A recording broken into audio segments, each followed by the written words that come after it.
أعوذ بالله من الشيطان الرجيم بسم الله الرحمن الرحيم وأما من خاف مقام ربه ونهى النفس عن الهوى فإن الجنة هي المأوى ஆசைகளை தவிர்ப்போம், சொர்க்கத்தை அடைவோம்.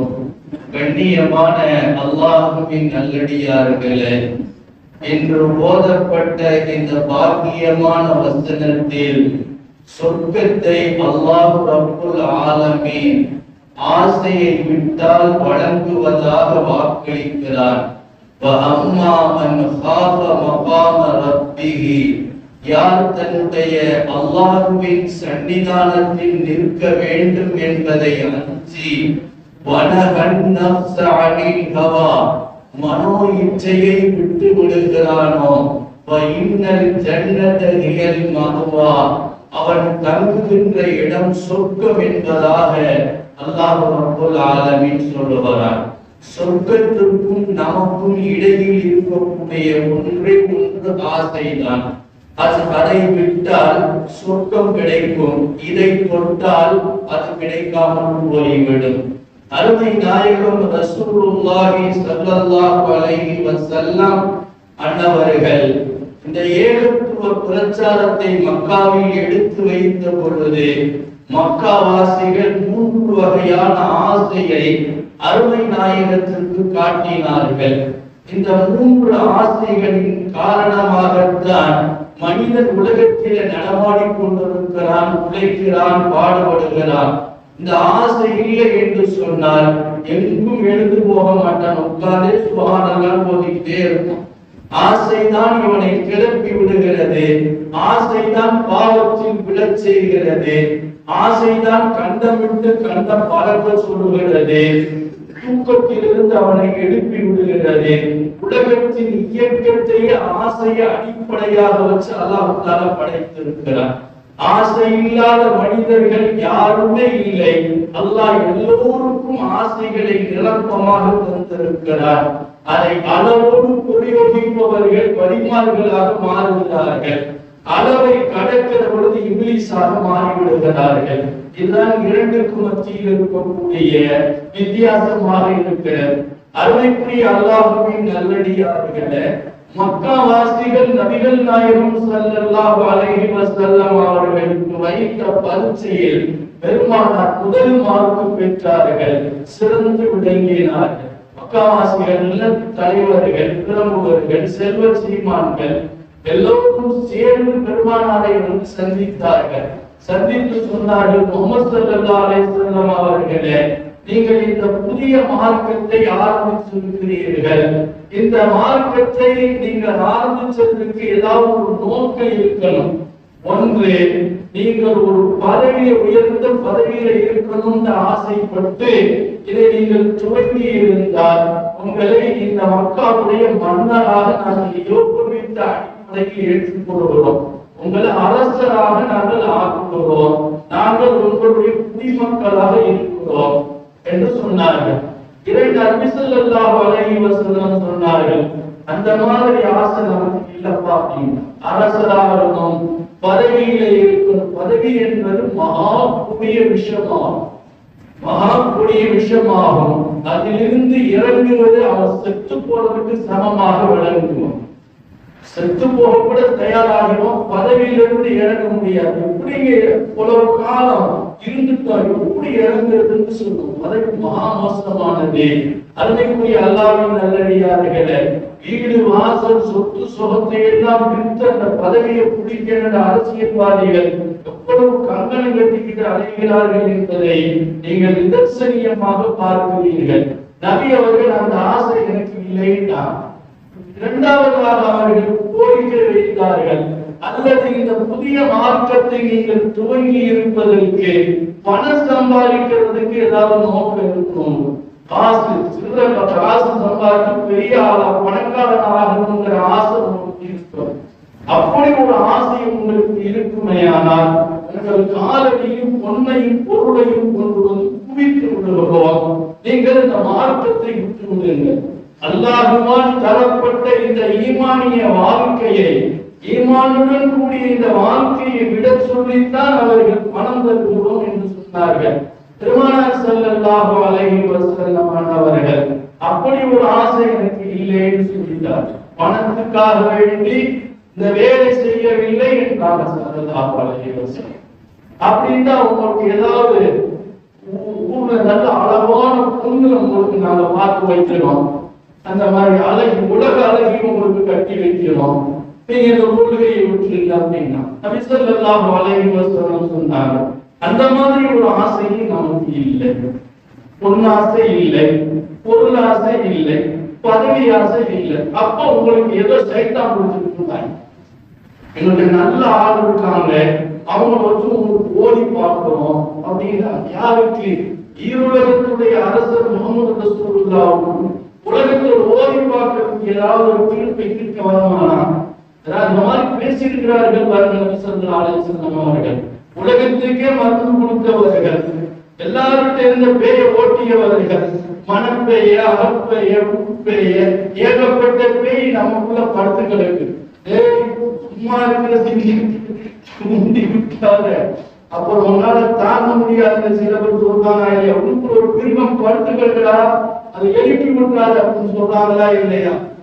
நாயகம் ஸல்லல்லாஹு அலைஹி வஸல்லம் அவர்களுக்கு இந்த 3 ஆசைகளை காட்டி இந்த மார்க்கத்தை விட சொன்ன பொழுது பெருமானார் உலகத்தில் யாருமே சொல்ல முடியாத பதிலை சொன்னார்கள். வடக்கரத்தில் சூரியனை தரவே முடியாது, எடுத்துட்டு வரவே முடியாது. இடது கரத்தில் சந்திரனையும், இப்படி என் இரு கையிலும் சூரியனையும் சந்திரனையும் தந்தாலும் இந்த மார்க்கத்தை நான் விடமாட்டேன். நான் ஸல்லல்லாஹு அலைஹி வஸல்லம். அருமையான பெருமக்களே, இந்த ஆயத்தில் அல்லாஹ் என்ன சொல்ல வருகிறான் என்று சொன்னால், இந்த உலகத்திலே மனிதர்களுக்கு இந்த ஆசைகளோடு இணைந்து படைக்கப்பட்டிருக்கிறது. பணம் எவ்வளவு இருந்தால் மனுஷனுக்கு ஆசை அடங்காது. 1 கோடி ரூபாய் இருக்கு. இந்த 1 கோடி ரூபாயையே நம்ம உட்கார்ந்து சாப்பிட்டு தீர்த்துருவோமா? அது எவ்வளவு காலத்துல தீர்த்துருவோம்? கொஞ்சம் காலமா. ஆனால் ஒருத்தர் வந்து சொல்றோம், கோடி போட்டா கோடி கிடைக்குங்க, கோடி போட்டா கோடிகள் கோடிக்கு தான் முன்னுவாங்க. மனசு ஆசை என்ன சொல்றது? உரிய வாரத்துல இந்த 1 கோடியை போடுங்க, 2 கோடி உங்களுக்கு கிடைக்கும். 1 கோடிக்கு 1 கோடி லாபம். மாஷா அல்லாஹ். யார்கிட்டையும் சொல்லிடக்கூடாது. இது இந்த வியாபாரம் கூட திருட்டுத்தனமாவே நடக்குது. யார்கிட்டையும் சொல்லிடக்கூடாது, எவனுக்கும் தெரிஞ்சிடக்கூடாது. அப்படின்னு இருக்கிறதை விட்டுட்டு 3 கோடி அடிக்கக்கூடிய நிலைய ஆசைக்காரர்கள் இந்த 1 கோடி விட்டான். 1 கோடி ரூபாய் சம்பாதிக்கிறதுக்கு எவ்வளவு கஷ்டப்பட்டிருப்பான் அவன். 1 கோடியை சம்பாதிக்கிறதுக்கு எவ்வளவு கஷ்டப்பட்டிருப்பான். ஆசையால் இதையும் இழந்தான்.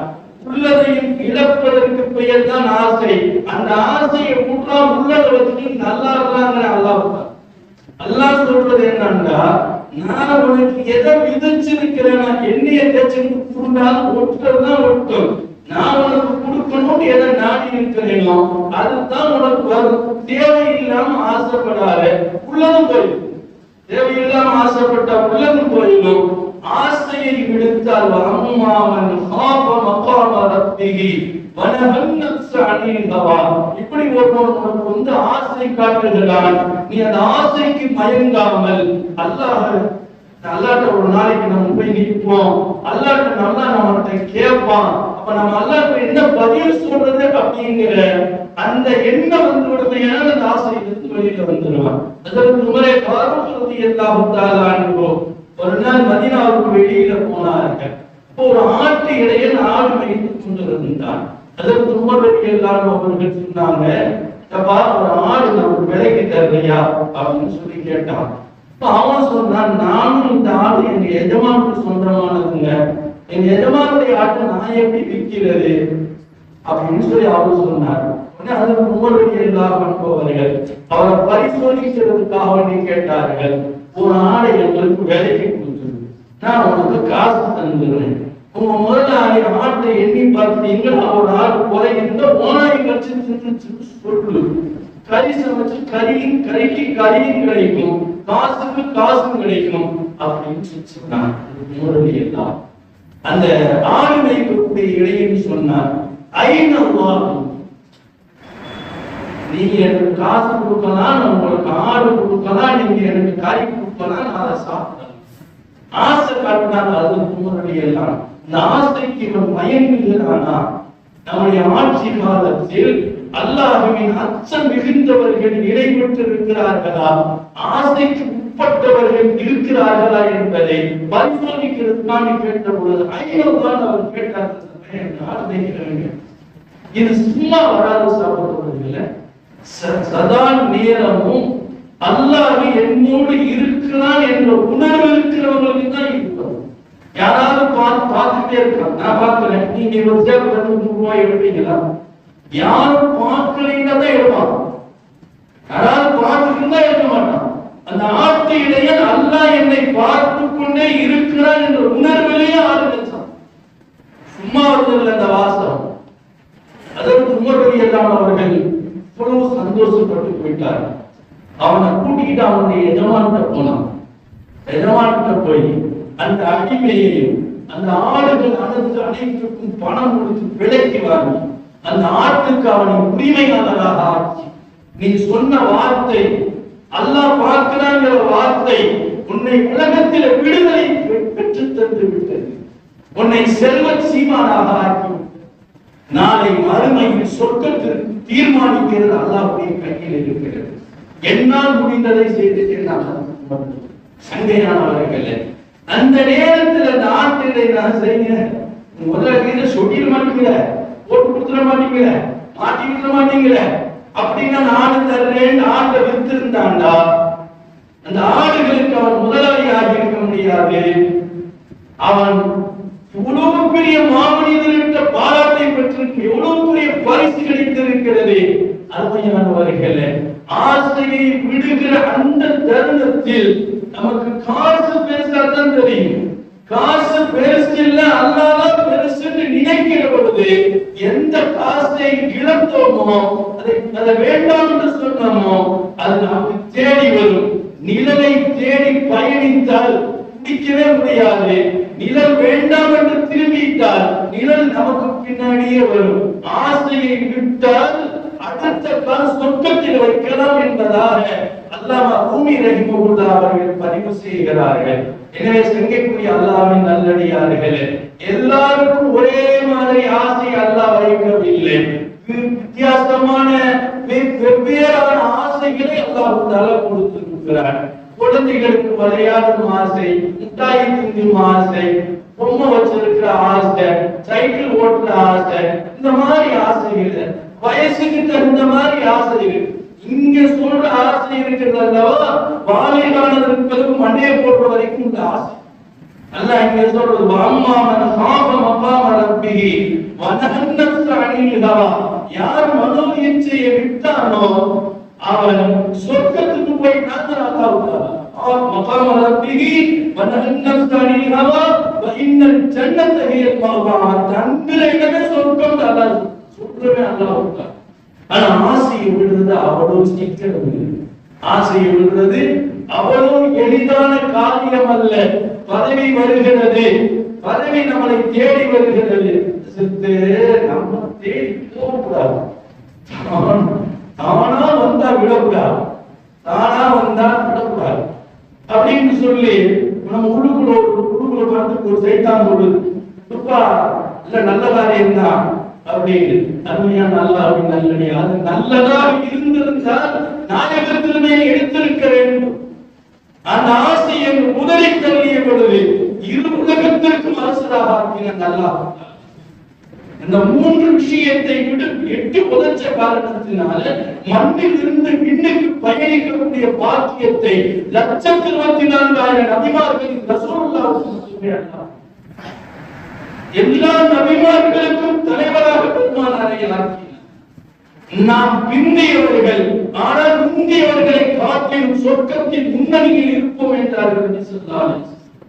நான் போகாமல் எந்த நபியும் சொர்க்கம் போக முடியாது, என் உம்மத்து போகாமல் எந்த உம்மத்தும் சொர்க்கம் போக முடியாது என்றார்கள். இவ்வளவு பெரிய அந்தஸ்து பெருமானார் அதை இழந்த காரணத்தினால், அது வேண்டாம் அல்லாஹ்விடம் வேண்டும் என்று நிலை நின்ற காரணத்தினால் ரப்பு சுப்ஹானஹு வ தஆலா தந்தான். விட்டு பாருங்கள், ஆசையை விட்டு பாருங்கள். எல்லா உலகத்தில் அல்லாஹ் நமக்கு ஆரடியில் கொண்டாந்து போடுவான். ஷேகுல் ஹிந்த் ரஹிமஹுல்லாஹ் அவர்கள் தௌபந்த் மதரசாவில் உஸ்தாதாக இருந்தார்கள். அப்ப அவங்களுக்கு 6,400 ரூபாய் சம்பளம், 6,400 ரூபாய் சம்பளம். இதுதான் சம்பளம், ஒரு மாசத்துக்கு 6,400 ரூபாய் சம்பளம். தௌபந்திலே ஒரு பெரிய செல்வச் சீமான் ஹஜரத் துவா வாங்கி வந்து ஒரு பைக்கு நிறைய தங்க காசு கொண்டு வந்து ஹஜரத் முன்னாடி வச்சார். அது சேவை பண்ணிட்டு இருந்தான். இந்த பைய வச்சது சிரமமாக நடந்துங்க. அதற்கு இந்த பக்கமா திரும்பி சேவை பண்ண ஆரம்பிச்சார். அங்கிட்டு கொண்டாந்து பைய வச்சுட்டு சலாம் போட்டார். அது அந்த பக்கமா திரும்பினான். இப்படி 4 பக்கமா சுட்டிக்கிட்டே இருக்காங்க. அந்த பைய கொண்டாந்து வச்சுக்கிட்டே இருக்காங்க தங்க காசு. क्या भाई बेटा पैसा है हजरत ले लो हजरत. இந்த சைத்தான் ஏதோ உள்நோக்கத்தோட வந்திருக்கான். சும்மா பையில காசு கொண்டு வருவாங்க, இவர் எதிரியா சிக்க வைக்கிறது மாதிரி பாத்தி அவங்களுக்கு அது பேருக்கு யாராவது சொல்லுவான் அப்படின்னு பாய் 6,400 ரூபாய் சம்பளம் கொடுத்தாங்க. அதுலயே 3 ரூபாய் மிஞ்சுது. அதுலயே 3 ரூபாய் மிஞ்சுது. அதை என்ன செய்யறதுன்னு தெரியாம இருக்கேன். எனக்கு வேணாப்பா எடுத்துட்டு போயிருக்கு. அப்ப எவ்வளவோ அந்த செல்வந்தர் சொல்லி பார்த்தார். அதற்கு கேட்கவே இல்லை. அதற்கு வெளியில சுத்தாவை கட்டி வச்சிருந்தான். இதுவரைக்கும் அந்த பனிக்காலம் அவரோட சேர்த்து போடுற மாதிரி இந்த இது கட்டட வேலை பார்க்கற நீங்க காலில் மாட்டிருப்பாங்க அந்த மாதிரி. இந்த ஆளுக்கு ஒரு பை நிறைய இருக்கிற தங்க காசு கொண்டு போய் 2 சுத்தாவையும் நிரப்பம் கொட்டி வச்சுட்டு போயிட்டான். அதற்கு அவங்க மனசாவை வச்சுட்டு வீட்டுக்கு போறது மாதிரி வந்தாங்க. 2 சுத்தாவையும் தங்க காசு நிறைய இருக்கு. மாணவர்கள் கூப்பிட்டு சொன்னாங்க, துணியாவை வேண்டாண்டா அது நம்ம செருப்புக்கு வந்து சேரும். துணியாவை வேண்டாண்டா செருப்புக்கு வந்து சேரும். செருப்புல விழுந்த துணியா நமக்கு தேவையை தூக்கி போடுறாங்க. என்ன மாஷா அல்லாஹ் நம்ம அப்பா வந்துருச்சு. சரி இப்ப பையனுக்கு வாடா கொட்டா அப்படின்னு சொல்லல. செருப்புக்கு வந்த காசு நமக்கு தேவையில்லை, அதை தூக்கி கொட்டுன்னு சொன்னார்கள். அந்த காசையை திரும்பி பார்க்கறதுக்கு தான் சங்கைக்குரிய அல்லாஹ்வின் நல்லடியார்களே. அதனால்தான் அவங்க ஷேகுல் ஹிந்த் இருந்தார். இந்தியாவுடைய ஷேக் என்று போற்றப்படுவதற்கு காரணம் என்னவென்றால் உள்ளுக்குள் இந்த துனியாவுடைய பீர்த்த ஆசையை தூக்கி எறிந்தார்கள். எல்லா செல்வந்தர்களும் கைகட்டி நின்றார்கள். அன்றைக்கு அந்த காசை வாங்கி இருந்தால் செல்வந்தருக்கு முன்னாடி அவர்கள் கைகட்டி நின்றிருக்க வேண்டிய நிலை இருக்கும். அல்லாஹ் சொல்லுகிறார், ஆசையோடு சொர்க்கத்துக்குள்ள தங்க வைக்கிறேன். ஆசை எடுத்தால் சொர்க்கம் கிடைக்காதுங்கிறதையும் அல்லாஹ் இங்கே சொல்லுவதாக. எல்லாம் ரப்பு சுப்ஹானஹு வ தஆலா இந்த முபாரக்கான ரமலானுடைய மாதத்தில் கோடி கோடியாக அல்லாஹ் நமக்கு தந்து கொண்டிருக்கிறான். அந்த நன்மைகளின் மீது நமக்கு ஆசை உண்டாக வேண்டும். அந்த சொர்க்கத்தின் மீது நமக்கு தேட்டம் உண்டாக வேண்டும். அப்பேற்பட்ட தேட்டத்தையும் ஆசையையும் அல்லாஹ் நமக்கு தந்தருள்வானாக. உலகத்தின் இந்த சாதாரணமான ஆசைகளை நம்முடைய கல்வியில் இருந்து தூரப்படுத்த அல்லாஹ் தௌஃபீக் செய்வானாக. எல்லா வகையான சோதனைகள் ஆபத்துகளில் இருந்து அல்லாஹ் நம்மையும் நம் சமூகத்தையும் பாதுகாப்பானாக. சுப்ஹானல்லாஹி வ பிஹம்திஹி சுப்ஹானக அல்லாஹும்ம வ பிஹம்திக அஷ்ஹது அன் லா இலாஹ இல்லா அன்த அஸ்தக்ஃபிருக வ அத்தூபு இலைக். சுப்ஹான ரப்பிக ரப்பில் இஸ்ஸத்தி அம்மா யசிஃபூன் வ ஸலாமுன் அலல் முர்ஸலீன் வல்ஹம்துலில்லாஹி ரப்பில் ஆலமீன்.